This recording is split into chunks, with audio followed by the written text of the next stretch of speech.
दोस्तों, ईरान का पैसा लगातार गिरता जा रहा है।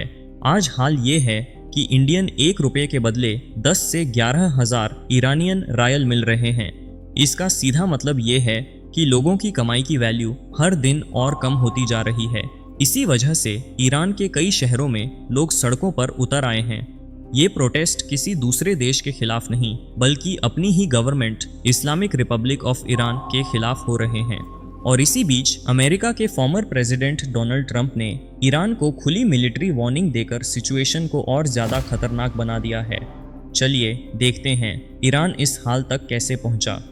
ईरान के कैपिटल तेहरान में देश के सबसे बड़े ग्रैंड बाजार से प्रोटेस्ट शुरू हुआ और वहीं से ये धीरे धीरे पूरे ईरान में फैलता चला गया। शॉप्स और मार्केट्स पूरी तरह बंद हो गए और पुलिस और लोगों के बीच सीधी टकरार शुरू हो गई। हालात इतनी बिगड़ चुकी थी कि गवर्नमेंट को इंटरनेट तक बंद करना पड़ा ताकि वीडियोस और न्यूज़ बाहर न पहुंच पाए। रिपोर्ट्स के मुताबिक जब पुलिस और सिक्योरिटी फोर्सेस ने ज़बरदस्ती एक्शन लिया तो 500 से ज़्यादा प्रोटेस्टर्स की जान चली गई और हज़ारों लोगों को पकड़कर जेल भेज दिया गया। गवर्नमेंट का कहना है कि कुछ सिक्योरिटी फोर्सेस के लोग भी मारे गए, लेकिन बाहर से आने वाली रिपोर्ट्स बताती हैं कि सबसे ज़्यादा नुकसान आम लोगों का ही हुआ। इसी वजह से लोगों का गुस्सा और ज़्यादा भड़क गया। अब यहाँ एक बात समझना बहुत ज़रूरी है। ईरान में असली पावर प्रेसिडेंट या प्राइम मिनिस्टर के पास नहीं होती। यहाँ सबसे ज़्यादा पावर सुप्रीम लीडर के पास होती है। इस वक्त सुप्रीम लीडर हैं आयतोल्लाह अली खमेनी।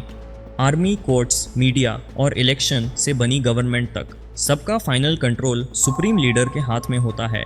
इसलिए जो अरेस्ट्स हो रहे हैं, जो फायरिंग और फोर्स यूज़ हो रहा है, वो सिर्फ पुलिस का अपना फैसला नहीं है, बल्कि पूरे सिस्टम का डिसीजन है।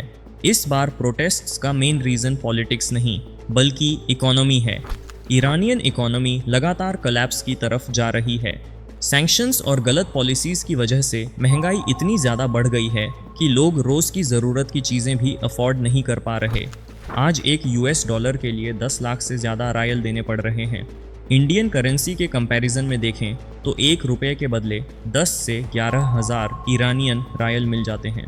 गवर्नमेंट ने शुरुआत में थोड़ा रिलीफ और पैसे देने का अनाउंसमेंट किया, लेकिन तब तक लोगों का भरोसा टूट चुका था।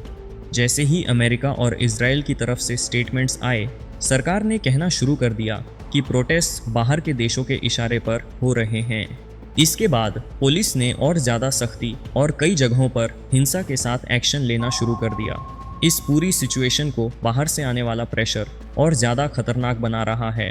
डोनाल्ड ट्रंप जैसे बड़े लीडर्स जब खुलेआम मिलिट्री अटैक की बात करते हैं तो मिडिल ईस्ट का माहौल और ज़्यादा बिगड़ जाता है।